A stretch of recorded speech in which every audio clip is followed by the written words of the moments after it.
तो आज Melbourne cricket ground पर एशेज का चौथा टेस्ट शुरू हुआ और पहले ही दिन भाई कुछ ऐसा हो गया जो सीधा इतिहास की किताबों में दर्ज हो गया। ये सिर्फ एक मैच का दिन नहीं था, ये तो रिकॉर्ड के बनने और टूटने का दिन था। तो आइए देखते हैं कि इस रोमांचक खेल की हर परत में क्या छिपा है। जी हाँ, पूरे 20। यकीन होता है एक ही दिन के खेल में दोनों टीमों के सभी 20 के 20 बल्लेबाज आउट। ये एक ऐसा नंबर है जो इस दिन के पूरे ड्रामे को बयां करता है। ये कहानी है गेंदबाजों के उस कहर की जिसे सालों तक याद रखा जाएगा। अब आप सोच रहे होंगे कि ठीक है 20 विकेट, पर इसमें इतना खास क्या है?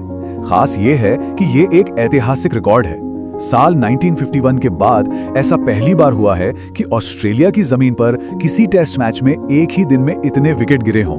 बस यही बात इस दिन को बहुत ही असाधारण बना देती है। तो दिन का पहला हिस्सा पूरी तरह से इंग्लैंड के नाम था और इस कहानी का हीरो था एक ऐसा गेंदबाज जिसने अकेले दम पर ऑस्ट्रेलियाई बल्लेबाजी की नींव हिला के रख दी। तो कहानी की शुरुआत हुई टॉस से। बेन स्टोक्स ने पिच को देखा जिस पर हल्की हरी घास थी, क्रिकेट की भाषा में कहें तो ग्रीन टेंडेड पिच, और ये तेज गेंदबाजों के लिए किसी जन्नत से कम नहीं होती। स्टोक्स ने सोचा मौका अच्छा है और फौरन गेंदबाजी चुन ली। और भाई उनका ये फैसला क्या कमाल का साबित हुआ। ऑस्ट्रेलिया के जो बड़े बड़े धुरंधर है ना, Travis head, Marnus Labuschagne, Steve Smith, सब एक एक करके चलते बने। स्कोर देखिए, कोई भी बल्लेबाज पिच पर टिक ही नहीं पाया। तो ये सब कर कौन रहा था?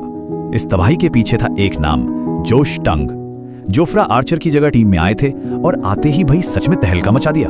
जरा उनके आंकड़े तो देखिए, 45 रन देकर 5 विकेट, ये उनके करियर का बेस्ट परफॉर्मेंस था। और विकेट भी कोई छोटे मोटे नहीं, मार्नस लाबुशेन और स्टीव स्मिथ जैसे दिग्गजों को आउट करके उन्होंने ऑस्ट्रेलिया की बैटिंग की रीढ़ ही तोड़ दी। तो नतीजा ये हुआ कि पूरी की पूरी ऑस्ट्रेलियाई टीम सिर्फ 152 पर ढेर हो गई। शुक्र है माइकल नेसर का जिन्होंने आखिर में 35 रन बना दिए, वरना स्कोर और भी कम हो सकता था। इस पॉइंट पर तो लग रहा था कि भाई मैच तो इंग्लैंड की जेब में है। लेकिन कहानी में ट्विस्ट तो अभी बाकी था। खेल अभी खत्म नहीं हुआ था। अब कहानी का दूसरा एक्ट शुरू होता है, जहां पासा ऐसा पलटा कि सब देखते रह गए और ऑस्ट्रेलिया ने क्या जोरदार वापसी की। दिन का ड्रामा यहीं से समझिए। अगर आपको लगा कि ऑस्ट्रेलिया की शुरुआत खराब थी, तो इंग्लैंड की शुरुआत तो महा खराब थी। ऑस्ट्रेलिया का स्कोर था 51 रन पर 4 विकेट, वहीं इंग्लैंड ने तो सिर्फ 16 रन पर ही अपने 4 बल्लेबाज गंवा दिए थे। 16 रन पर 4 विकेट। इंग्लैंड का टॉप ऑर्डर तो जैसे आया और गया। जैक क्रॉली, बेन डकेट सब फेल, और सबसे बड़ा शॉक, जो रूट 0 पर आउट। सोचिए, जब टीम का बेस्ट बैट्समैन ही खाता ना खोल पाए तो बाकी टीम का क्या हाल होगा। और ये जवाबी हमला किया किसने? हीरो थे माइकल नेसर, याद है, जिन्होंने बैटिंग में 35 रन बनाकर टीम को संभाला था। हाँ वही। अब उन्होंने गेंद उठाई और इंग्लैंड के 4 बल्लेबाजों को पवेलियन का रास्ता दिखा दिया। क्या कमाल का ऑलराउंड प्रदर्शन था ये।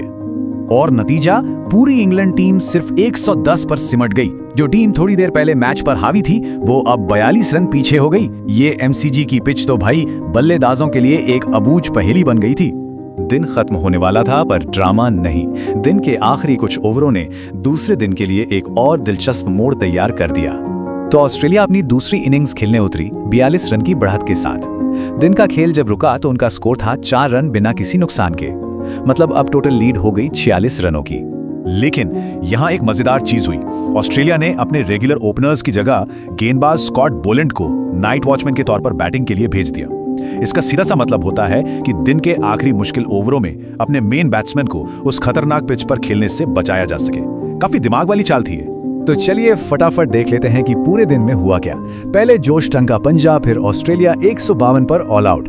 जवाब में माइकल नेसर का जबरदस्त ऑलराउंड प्रदर्शन और इंग्लैंड 110 पर ढेर। और दिन के खत्म होने पर ऑस्ट्रेलिया के पास 46 रनों की मजबूत बढ़त है। एक ही दिन में खेल का रुख कई बार बदला। तो अब सबसे बड़ा सवाल यही उठता है, जिस रफ्तार से पहले दिन विकेटों की झड़ी लगी है, क्या यह मुमकिन है कि मैच का नतीजा दूसरे ही दिन आ जाए? ये एक ऐसा सवाल है जो इस टेस्ट को और भी रोमांचक बना रहा है। अब इसका जवाब तो खैर वक्त ही देगा।